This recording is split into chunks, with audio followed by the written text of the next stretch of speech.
باصفا ہم سب کے نظروں کے تارے اور تبرک اڑیسہ حضرت علامہ مولانا محمد فاروق صاحب دامت برکاتہم العالیہ سے میں کہوں گا کہ حضرت تشریف لائیں اور نسائے غالیہ سے ہم سب کو نوازیں۔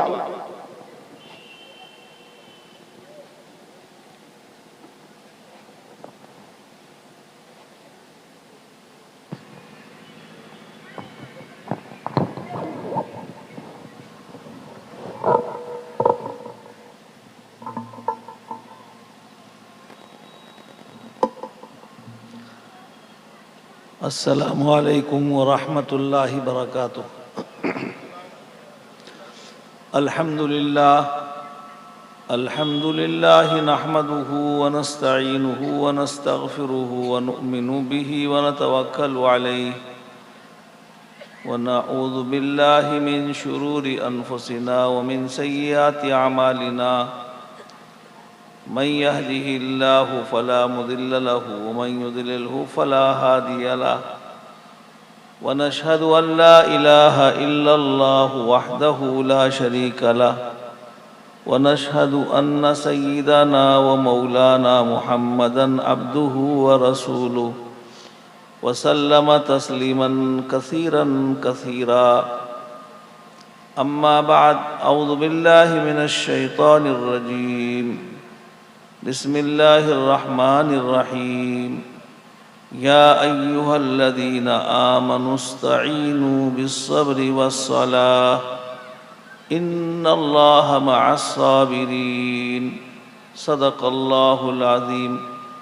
قال النبی صلی اللہ علیہ وسلم تبرک بالقرآن فإنہ کلام اللہ تعالی وخرج منہ او کما قال علیہ الصلاة والسلام۔ اللہم صلی علی سیدنا محمد وعلی آل سیدنا محمد وبارک وسلم۔ آپ حضرات بھی درود شریف ایک مرتبہ پڑھ لیں۔ محترم حضرات علماء کرام، ہمارے صوبہ کے جمعیت علماء کے جنرل سیکریٹری حضرت استاد مکرم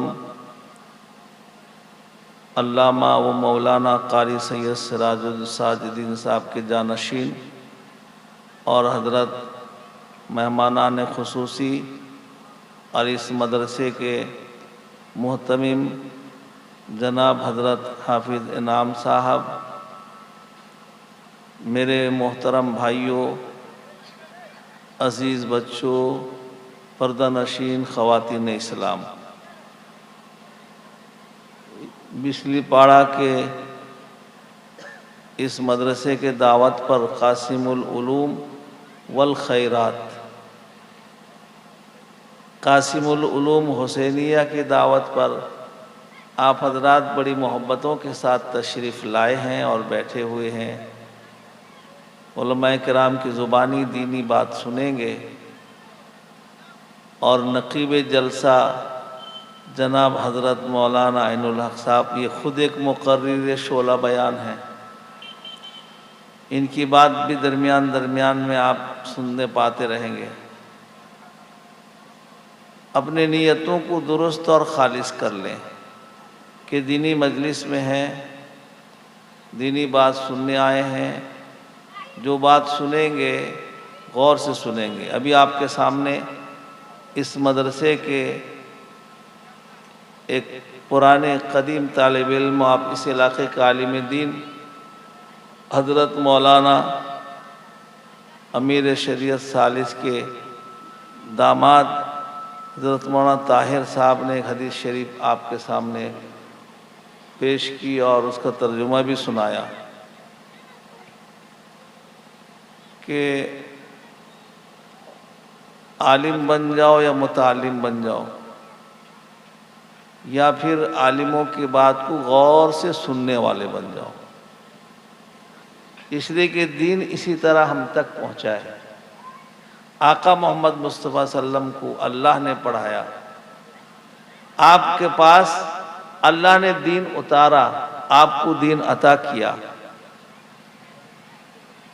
اور پھر آقا محمد مصطفیٰ صلی اللہ علیہ وسلم نے صحابہ کرام رضی اللہ عنہم کو پڑھایا، ان کے سامنے دین پیش کیا، سکھایا ان کو، ان سے سنے۔ اس زمانے میں کوئی کتاب نہیں تھی، خود قرآن پاک جو دین ہے سراسر، یہ بھی کہیں آج کی طرح چھپا ہوا نہیں تھا۔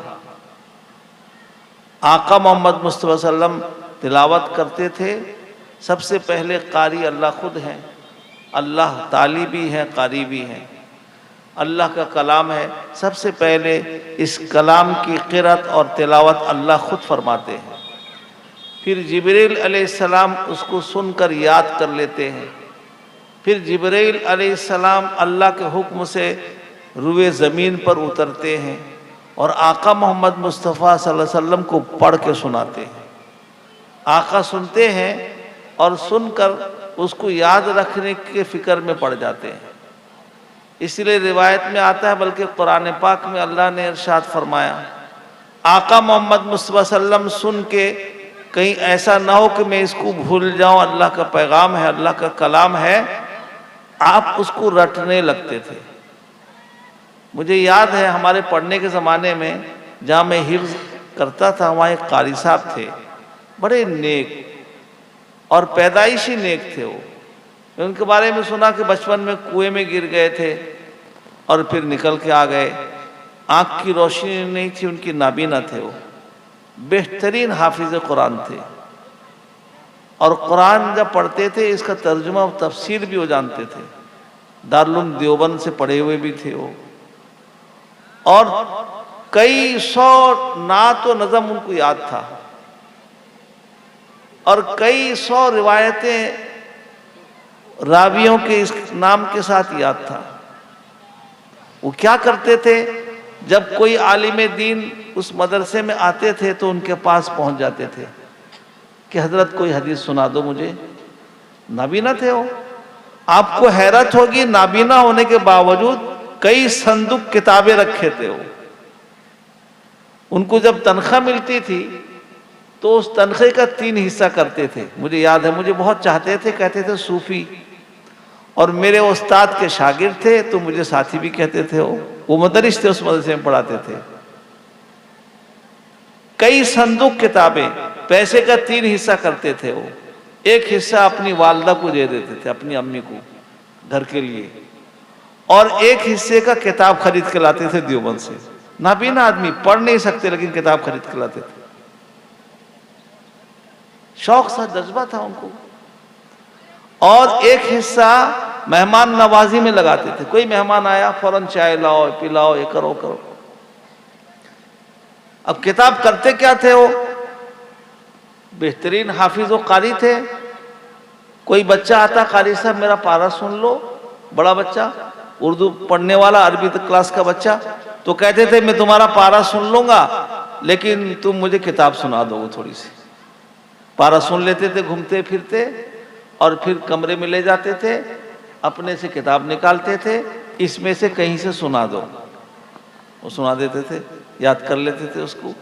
کوئی عالم دین آئے تو ان سے کچھ روایت یاد کر لی اور رٹتے رہتے تھے، گھومتے رہتے تھے، جب تک وہ عالم ہیں پختہ یاد کر لیتے تھے۔ ان کو 1 سے 2 3 دفعہ سناتے تھے، اطمینان ہو جاتا تھا، کیونکہ نابینا تھے، نظر نہیں آتا تھا، اطمینان ہو جاتا تھا کہ ہاں مجھے یاد ہو گیا، اب یاد رکھ لیتے تھے اس کو۔ اور کوئی نعت خواں آئے تو ان سے اشعار یاد کر لیتے تھے۔ آقا محمد مصطفیٰ صلی اللہ علیہ وسلم پر جب قرآن کا نزول ہو رہا ہے تو آقا محمد مصطفیٰ صلی اللہ علیہ وسلم اس فکر میں کہیں میں بھول نہ جاؤں، اللہ کا پیغام ہے، اللہ کا کلام ہے، اس کو رٹتے تھے۔ اللہ ان پر ترس کھا کر فرمائے لا تحرک به لسانک لتعجل به۔ آپ اگر وہ منظر دیکھنا چاہو کسی مدرسے میں چلے جاؤ، آپ قاسم العلوم میں صبح آؤ، دیکھو بچے بیٹھ کے ہلتے رہتے ہیں اور رٹتے رہتے ہیں، رٹتے رٹتے اللہ کا کلام ان کے سینے میں محفوظ ہو جاتا ہے۔ عکس بچپن میں جب ہم حفظ کر رہے تھے، ایک جگہ جا رہے تھے، 2-4 ساتھی تھے، ایک بڑھیا آئی، بڑھیا جھاڑو دے رہی تھی، دیکھی مدرسے کے بچے جا رہے ہیں، آئی دوڑ کے، کہنے لگے حافظ صاحب آپ قرآن کے حافظ ہو نہیں؟ ذرا دکھاؤ تو آپ کے سینے میں کہاں لکھا ہے قرآن؟ بتاؤ تو سینے میں کہیں قرآن نظر آئے گا؟ لیکن حافظ قرآن سے پوچھو، جب قرآن پڑھتا ہے تو اس کو نظر آتا ہے، اندر سے نظر آتا ہے اس کو کہ میں پڑھ رہا ہوں قرآن پاک میں ایسے ہی ہے، وہ سب اس کو نظر آتا ہے منظر، رٹتا ہے، رٹتے رٹتے اللہ نے کہا لا تحرک بہ لسانک لتعجل بہ، اے میرے حبیب آپ کیوں اتنا فکر مند ہو اور بار بار رٹ رہے ہو، اپنی زبان کو حرکت دے رہے ہو؟ آپ کے سینے میں ہم ہی محفوظ کریں گے۔ آپ کے اوپر جب قرآن کا نزول ہم کر رہے ہیں، یہ دین ہے، یہ مذہب ہے، یہ شریعت ہے، قیامت تک چلے گا، آپ کے سینے میں اس کو ہم محفوظ کریں گے۔ اور پھر قرآن پاک چونکہ عربی زبان میں ہے، اور اس کا مطلب اور مقصد کس آیت کا کیا ہے اللہ نازل کرنے والے اللہ ہی جانتے ہیں۔ اللہ کہتے ہیں کہ ہم اس کا معنی مطلب بھی آپ کو بتائیں گے، جبکہ قرآن اتر رہا ہے عربی زبان میں، اور آقا محمد مصطفیٰ صلی اللہ علیہ وسلم بھی عربی زبان، صحابہ رضی اللہ عنہم بھی عربی زبان والے، سب سمجھتے ہیں۔ اس کے باوجود بھی صحابہ پوچھتے تھے یا رسول اللہ صلی اللہ علیہ وسلم اس آیت کریمہ کا مطلب کیا ہے؟ اور آج ہم غفلت کے ساتھ مطلب علماء سے پوچھے بغیر یوٹیوب میں ادھر ادھر دیکھ کے غلط سلط مطلب نکال لیتے ہیں اس کا۔ تو قرآن اللہ نے اتارا آقا محمد مصطفیٰ صلی اللہ علیہ وسلم پر، آقا سن کے اس کو رٹے، یاد کی، اللہ نے آپ کے سینے میں محفوظ کیا، پھر آقا محمد مصطفیٰ صلی اللہ علیہ وسلم نے تلاوت کیا صحابہ رضی اللہ عنہم کے سامنے، انہوں نے سن کر اس کو یاد کیا، اور پھر یہ سلسلہ آج تک کیا قیامت تک جاری رہے گا، ایک سے دوسرے، دوسرے سے تیسرے، اس طرح علوم دینیہ حاصل کرتے کرتے قیامت تک قرآن پاک کی حفاظت کا اللہ نے اعلان کیا ہے۔ میرے بھائیوں، اللہ تعالیٰ اس کی حفاظت کرتے رہیں گے۔ یہ مدارس دینیہ کے اندر آپ جاؤ، دیکھو قرآن پاک کی حفاظت کے ذریعہ ہیں یہ بھی۔ ہم اور آپ جو اس کا تعاون کرتے ہیں، مدد کرتے ہیں، دیتے لیتے ہیں، مقصد کیا ہوتا ہے ہمارا؟ ایک تو یاد رکھ لو، اس میں دو قسم کی نیت ہونی چاہیے۔ ایک تو یہ ہے کہ کوئی بھی بچہ پڑھ رہا ہے، آ کے اس کی تربیت ہوگی، بڑا ہوگا، کھا پی کے بڑا ہوگا، اور دوسرا کیا ہے کہ اشاعت دین کا سبب بنے گا۔ آپ کے سامنے جتنے علماء کرام بول رہے ہیں، یہ دینی مدارس سے تو پڑھ کے آئے ہیں، تو یہ حضرات جو تیار ہو رہے ہیں، اللہ کے قرآن کی حفاظت، ان کے الفاظ کی حفاظت، ان کے معنی کی حفاظت، مطالب کی حفاظت، یہ سب اللہ کے توفیق سے اور اللہ کی حفاظت میں ہے۔ ان کی حفاظت بھی اللہ کر رہے ہیں، آپ حضرات کی بھی حفاظت اللہ کر رہے ہیں۔ دین پر جب ہم چلتے رہیں گے، اللہ کا وعدہ ہے کہ ہم سب کی حفاظت کرتے رہیں گے۔ میرے محترم بھائیوں، اللہ نے ہمیں ایسا دین عطا کیا ہے جس کے اندر اڑوس کا، پڑوس کا، بیمار کا، کمزور کا، اور سب کی رعایت اور خیال ہے۔ اللہ اکبر! مدینہ پاک کے منظر کو ذرا غور کرو، پورے مدینہ منورہ میں کہیں بھی کوئی ایک صحابی بیمار ہوتے تھے یا کوئی پڑوسی بیمار ہوتا تھا، آقا محمد مصطفیٰ صلی اللہ علیہ وسلم کو خبر ملتی تھی تو آپ تشریف لے جاتے تھے اس کے عیادت کے لیے، اور پھر اور بھی چند صحابہ آپ کے ساتھ چلنے لگتے تھے۔ آج یہ سلسلہ ختم ہو رہا ہے، موت پر تو کچھ لوگ آ جاتے ہیں جنازہ پڑھنے کے لیے، اب تو بیچارہ دنیا سے چلا گیا، اب کیا ہے؟ اب آتے رہو چاہے نہیں آتے رہو، ایک مسلمان پر دوسرے مسلمان کا حق ہے کہ اس کے جنازے میں شریک ہو، اس کی دعوت پر حاضری دے، اور میرے بھائی اگر بیمار ہو تو اس کی عیادت کرے۔ بیماری کی عیادت کے لیے جب کوئی گھر سے نکلتا ہے، آقا محمد مصطفیٰ صلی اللہ علیہ وسلم نے فرمایا کہ 70,000 نورانی مخلوق فرشتے اس کے لیے مغفرت کی دعا کرتے ہیں۔ آپ کا پڑوسی کوئی بیمار ہے، آپ اس کے لیے جاؤ، پڑوسی کوئی بھی ہو، یہودی ہو، نصرانی ہو، کوئی بھی ہو، سب پڑوسی کے حقوق ہیں۔ اللہ اکبر! ایک جگہ ایک مولانا صاحب رہتے تھے باہر کسی یوروپ کے ملک میں، وہاں ایک بڑھیا تھی عیسائی، اس کے اڑوس پڑوس میں دوسرے لوگ بھی رہتے تھے، اور بڑھیا ان کا کوئی تھا نہیں، بیٹے وغیرہ دوسرے جگہ رہتے تھے، بہترین شاندار مکان تھا بڑھیا کا۔ مولانا صاحب جو پڑوس میں رہتے تھے، جب کبھی بازار جاتے تھے تو بڑھیا سے پوچھتے تھے مائی کچھ منگانا ہے سامان؟ یاد کرو مدینہ پاک کا منظر، اللہ اکبر، ایک بڑھیا ہے مدینہ پاک میں، کمزور ہے، اس کے گھر میں کوئی نہیں۔ حضرت عمر رضی اللہ تعالیٰ عنہ کہتے ہیں کہ میں صبح سویرے اٹھ کے جاتا ہوں اس کے گھر میں جھاڑو دینے کے لیے، پانی بھرنے کے لیے، تو بڑھیا کہتی ہیں کہ بیٹا تم سے پہلے کوئی کر گیا۔ کیسا منظر ہوگا دیکھو، بیٹا تم سے پہلے کوئی کر گیا۔ اب یہ کہتے کہ میں دوسرے دن اور پہلے گیا، پھر بھی وہی بڑھیا نے کہا بیٹا تم سے پہلے میرا ایک سب کام کوئی کر گیا، میرے گھر میں جھاڑو دے دیا، میرا بستر صاف کر دیا، میرے مٹکے میں گھڑے میں پانی بھر کے لے آیا، وہاں پانی آج بھی نہیں ملتا ہے، دور دراز سے لانا پڑتا ہے، یہ سب کام کوئی کر گیا۔ کہتے ہیں کہ میں حیرت میں پڑ گیا، ایک دن بہت جلدی سے گیا تو دیکھا اللہ اکبر یار غار آقا محمد مصطفیٰ صلی اللہ علیہ وسلم کے حضرت ابو بکر صدیق رضی اللہ تعالیٰ عنہ ہیں، جو اس کام کو صبح سویرے نماز سے پہلے آ کے بڑھیا کا خدمت انجام دے کے جا رہے ہیں۔ یہ ہے اسلام، اڑوس کا پڑوس کا خیال کرنا۔ آقا محمد مصطفیٰ صلی اللہ علیہ وسلم کی سنت اور شریعت میں یہ ہے کہ پڑوسی چاہے کیسا ہو، بڑھیا کے جب کوئی مولانا صاحب جاتے تو مائی کوئی سامان منگانا ہے، بازار سے دوائی منگانی ہے، کوئی سامان دال چاول منگانا ہے، آٹا منگانا ہے، بڑھیا کو کوئی ضرورت ہوتی تو کہہ دیتی۔ تھوڑے دن کے بعد بڑھیا نے مولانا صاحب سے کہا کہ مولانا صاحب میں یہ گھر بیچ کے چلی جاؤں گی یہاں سے۔ کہا کیوں؟ تو آپ کو کوئی پریشانی ہے یہاں؟ آپ کی خدمت کے لیے میں ہوں یہاں، آپ کو جس چیز کی ضرورت ہو آپ کہو میں لا کر دوں گا۔ کہا کہ نہیں، میں اپنا اسپتال ہے ہمارے یہاں، ہمارے یورپ میں ہے، بوڑھے لوگ جا کے وہاں رہتے ہیں، میں وہاں رہوں گی، گھر بیچ دوں گی، کیا کروں گی اس کو رکھ کے، میرا تو کوئی وارث ہے نہیں۔ کہا کہ بیچ دو گی؟ کہا کہ ہاں بیچ دوں گی۔ کہا کہ بیچوں گی لیکن میں تم کو بیچوں گی۔ کہا میرے پاس تو اتنا دام قیمت نہیں۔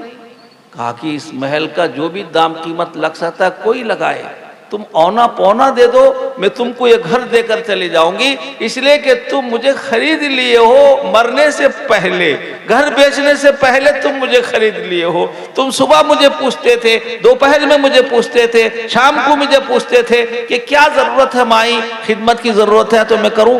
یہ دین اور اسلام، یہ مذہب یہ سکھاتا ہے کہ مرد اگر جینا ہے تو اوروں کے لیے جیو، جو اپنے لیے جیتا وہ کیا جینا ہے؟ جینا ہے تو اوروں کے لیے جیو۔ اور میرے بھائیوں، اوروں کے لیے جینے کا مطلب یہ ہے کہ آدمی اپنے آپ کو بھی خیال رکھے، حالات سے اگر دوچار ہے، اللہ کہتے ہیں اگر تم حالات سے دوچار ہو تو اللہ سے مدد مانگو۔ یا ایھا الذین آمنوا استعینوا بالصبر والصلاۃ، صبر کرو سب سے پہلے۔ آپ لوگ جانتے ہیں، مشہور ہے کہ صبر کا پھل میٹھا ہوتا ہے، بس اتنی جانتے ہیں، آگے کچھ نہیں جانتے کہ صبر کتنی بڑی چیز ہے، کتنا بڑا دولت ہے، کتنا فتنہ فساد کو روکنے والا ہے، کتنے جھگڑے اور لڑائی سے آدمی کو بچانے والا ہے۔ صبر ایسی چیز ہے جو شیطان مردود پر پانی پھیر دیتا ہے، اس کے تمام چال کو برباد کر دیتا ہے۔ صبر ہی کی وجہ سے فتنہ و فساد بھی ختم ہوتا ہے۔ اب دیکھ لو، ایک آدمی راستے میں جا رہا ہے، اس کو کسی نے برا بھلا کہہ دیا، اب اس کا جواب بھی اگر یہ دے دے گا تو لڑائی شروع ہو جائے گی۔ جواب نہیں دیتا ہے، صبر کرتا ہے، کرنے دو کیا کہتا ہے۔ آج ایک صاحب نے مجھ سے کہا کہ ایک جگہ میں کھڑا تھا، کچھ بچوں نے مجھے آ کے برا والا کہنا شروع کیا، میں کچھ نہیں بولا۔ میں کہا اللہ اکبر، یہ کچھ نہیں بولے، یا ایھا الذین آمنوا استعینوا بالصبر والصلاۃ۔ آقا محمد مصطفیٰ صلی اللہ علیہ وسلم کے زمانے میں جب کالا بادل نظر آتا تھا تو آپ فوراً سجدے میں گر جاتے تھے، نماز پڑھنے لگتے تھے کہ کہیں یہ بادل اللہ کا عذاب بن کے مسلط نہ ہو جائے۔ ہم نے صبر کرنا بھی چھوڑ دیا، اللہ سے مدد مانگنا بھی چھوڑ دیا۔ صبر کے بے صبری کی وجہ سے لڑائی جھگڑا، فتنہ و فساد چاروں طرف ہماری کمی خامی کی وجہ سے ہو رہا ہے۔ یہ تعلیم اسلام کا نہیں ہے۔ اسلام یہ سکھاتا ہے کہ اگر تمہیں کوئی برا بھلا کہہ دے تو تم صبر کر لو، اس کا نام صبر کا پھل میٹھا۔ پھر انہوں نے کہا کہ میں چپ چاپ رہا۔ دوسرے لوگوں نے ان کو جواب دیا کہ کیوں کر رہے ہو، تو ہمارے پہچان کے آدمی ہے۔ صبر کا پھل میٹھا دنیا میں بھی نظر آیا، اور صبر کا پھل میٹھا اللہ کی مدد اور نصرت کا مستحق ہوگا جو ہمیں دکھائی نہیں دیتا۔ یہ مدارس دینیہ سے یہ تعلیم پھیلائی جاتی ہے۔ آپ آؤ کسی مدرسے میں، یہی سب سکھایا جاتا ہے کہ بچوں کو ان کے اخلاق کو درست کرنا، معاملات کو درست کرنا، لین دین کو درست کرنا، ماں باپ کی قدر و قیمت کرنا، آنے جانے والوں کی قدر و قیمت کرنا، راستے میں کوئی مل جائے اس کا اکرام و احترام کرنا۔ آپ دیکھ لو میرے محترم بھائیوں، یہ دین اللہ نے اتارا ہے، ہمارے اور آپ کے لیے اتارا ہے۔ اس کو ہم اپنائیں گے، اس کے مطابق زندگی گزاریں گے تو یاد رکھ لو اللہ تعالی ہماری مدد و نصرت کریں گے۔ قرآن جو اللہ کا کلام ہے، اللہ اپنے نبی پر اتارا، اور نبی محمد مصطفیٰ صلی اللہ علیہ وسلم نے تلاوت کیا، صحابہ رضی اللہ عنہم سنے، اس کو یاد کر لیے، وہ دوسروں تک آج ہم تک اس طرح پہنچا ہے۔ آج مدرسے کے طلبہ جو ان قرآن کو آپ کے سامنے اس مدرسے کے جو فارغین حفاظ ہیں ان کو پیش کیا جائے گا، یہ جو پیش کیا جاتا ہے یہ صرف آپ کو ایک دکھایا جاتا ہے ترغیب کے طور پر کہ آپ لوگ جو 10 روپیہ 20 روپیہ 5 روپیہ اللہ کے نام پر لگائے ہو، یہ پھل پھول تیار ہوئے ہیں، آپ کے سامنے لایا جاتا ہے۔ یہ پھل پھول کون ہوں گے پتہ ہے میرے بھائی؟ حشر کا میدان جب بپا ہوگا تب ان کی قدر و قیمت کا ہمیں اندازہ لگے گا کہ دنیا میں اللہ نے اعلان کیا تھا کہ دین ان سے سیکھو اور دین ان سے معلوم کرو، بغیر ان سے معلوم کرے تم آگے مت بڑھو، گمراہ ہو جاؤ گے۔ اور حشر کے میدان میں بھی ہم ان کے محتاج ہیں۔ یہ حافظ قرآن شفاعت کریں گے، گنہگاروں کی نجات ہوگی، عالم دین شفاعت کریں گے، گنہگاروں کی نجات ہوگی۔ وہاں پر ہمیں اندازہ ہوگا کہ ان کی کیا قدر و قیمت ہے۔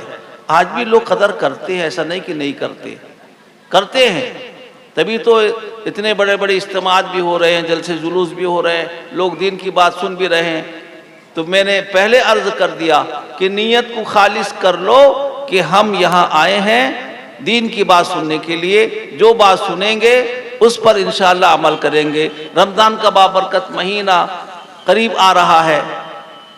سب سے پہلی بات یہ ہے، عہد کرو کہ ہم نماز کی پابندی کریں گے، اور رمضان کا بابرکت مہینہ آئے گا تو اس کا روزہ رکھیں گے۔ اللہ نے مال دیا حساب سے زکوٰۃ نکالیں گے، صاحب استطاعت ہے تو حج بیت اللہ کریں گے، اپنے اخلاق کو اپنے معاملات کو درست کریں گے، اپنی زبان کی حفاظت کریں گے، گالی گلوچ سے، لڑائی جھگڑے سے، ہر قسم کے فتنے فساد سے اپنے آپ کو بچائیں گے۔ ماحول پرسکون اسی طرح ہوگا، نہیں تو پھر کیا ہوگا؟ کسی زمانے کا ایک واقعہ ہے، بادشاہ سے وزیر نے کہا کہ آپ کے سلطنت کے لوگ کیسے ہیں، ذرا تجربہ کر کے دیکھو۔ کہا ٹھیک ہے۔ ایک گڑھا تھا، ان کے یہاں تالاب تھا، تالاب کو سکھا دیا، پانی نکال دیا، اور اعلان کیا کہ اس کو دودھ سے بھر دو۔ اب رات کے وقت کا اعلان کیا، رات میں دودھ میں بھرو۔ ہر آدمی یہ سوچا کہ کون دیکھتا ہے کھڑا ہو کر میں پیالے میں دودھ لے کے جا رہا ہوں یا پانی لے کے جا رہا ہوں۔ اب سب کٹورے میں پانی لا کے ڈال دیے۔ صبح ہوئی تو دیکھا گیا کہ اس تالاب میں پانی ہی پانی، دودھ کا نام نشان نہیں۔ یہ حالت ہے لوگوں کا خیانت کا۔ اللہ اکبر، ہم دھوکہ کس کو دے رہے ہیں؟ ماحول پرسکون اسی وقت ہوگا جب ہم اپنے اخلاق کو، اپنے معاملات کو درست کریں گے۔ سچائی، دیانت داری، امانت داری اس دین متین اسلام و شریعت کا سب سے بڑا کردار ہے۔ مومن مسلمان جہاں بھی ہوگا اس کے کردار کے، اس کے اخلاق کو دیکھ کر لوگ اس سے مطمئن و مامون ہوں گے۔ اللہ تعالیٰ اس ادارے کو، جو اس علاقے کا بہت ہی فعال ادارہ ہے اور دینی ادارہ ہے، اس کو ترقیات سے مالا مال فرمائے۔ علماء کرام، مہمانان خصوصی، سب کا بیانات ہونا ہے، اسی لیے میں نے پہلے عرض کر دیا کہ آپ نیتوں کو درست کر لیں اور غور سے بات کو سنیں، جو سنیں گے اس پر عمل کریں گے اور ان باتوں کو دوسروں تک پہنچائیں گے۔ اس طرح دین دوسروں تک پہنچتا جائے گا۔ اللہ میرے لیے عمل آسان فرمائے، آپ کے لیے آسان فرمائے، اس مدرسے کو ترقیات سے مالا مال فرمائے۔ جو بچے حافظ قرآن ہوئے ہیں ان کو حافظ عالم حافظ کامل عالم دین بعمل بنائے، اور ہمارے مولانا انعام صاحب کی عمر میں ان کی صحت میں برکت عطا فرمائے۔ وآخر دعوانا ان الحمد للہ رب العالمین۔ یہ ہمارے علاقے کے